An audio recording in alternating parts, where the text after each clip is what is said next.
Bonjour à tous, nous reprenons cette série de tutoriels concernant le contrôle des droits d'accès sous Joomla. Après avoir vu dans les vidéos précédentes les droits d'action au niveau de Joomla, au niveau d'un composant et au niveau des catégories de ce composant, nous allons voir maintenant le dernier niveau où l'on peut définir les droits d'action au niveau d'un objet géré par un composant. Donc l'objet ou l'item dans ce cas-là sera un article, un événement, un média, etc. Donc un exemple, il peut être intéressant de donner l'accès à un article composant une page d'un sous-site par exemple, au niveau je vais prendre par exemple dans le cadre de mon site de ligue, on pourra avoir une page ski alpin par exemple pour présenter l'activité ski alpin globalement au niveau du site. Donc c'est ce que j'appelle une page fixe du site. Et il peut être intéressant de donner l'accès que à cette page pour le secrétaire de la commission ski alpin par exemple. Alors, le groupe commission alpine, nous allons revenir donc dans nos groupes, on va lui donner le droit d'autoriser, de modifier cette page du site. Donc là on va aller dans les articles. Je vais aller chercher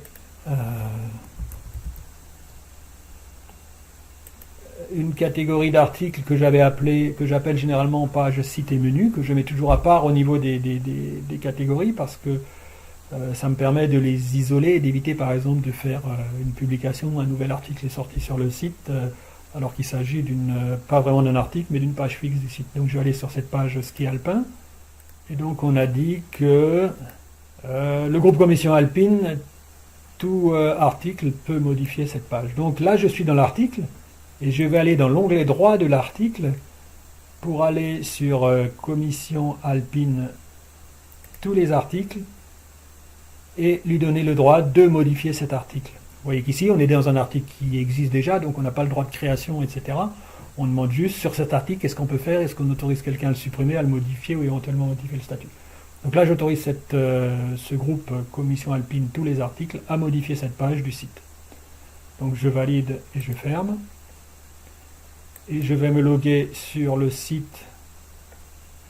Alors si je suis là en trésorier de club et que je vais aller sur la page ski alpin, bien sûr,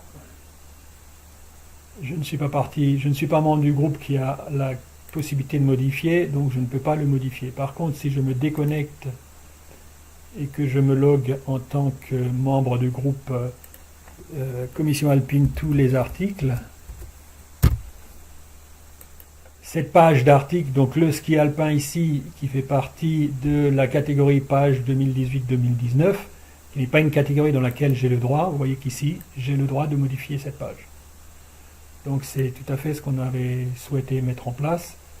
Cela fonctionne, donc c'est au niveau, cette fois-ci, du droit d'un objet, d'un item, d'un composant ici, d'un article de com-content, du composant de gestion de contenu qui est dans le CMS de Joomla.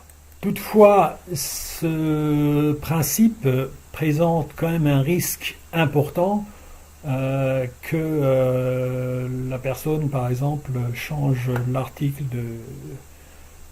de catégorie, ce qu'il est en possibilité de faire, si je rentre en modifier.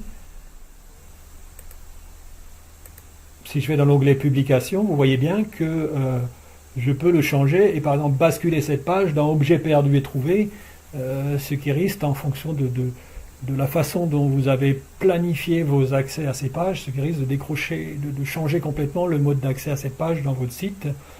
Il peut également modifier le niveau d'accès, etc. Donc il peut rentrer dans des paramètres de la page, ce qui n'est peut-être pas forcément toujours adéquat et voulu. Sur une page principale de site, donc on va voir qu'on peut trouver d'autres formules. Nous allons voir dans la vidéo suivante qu'il existe une formule bien plus sécurisée pour permettre à certains de vos auteurs d'intervenir de façon totalement contrôlée sur les pages principales de votre site.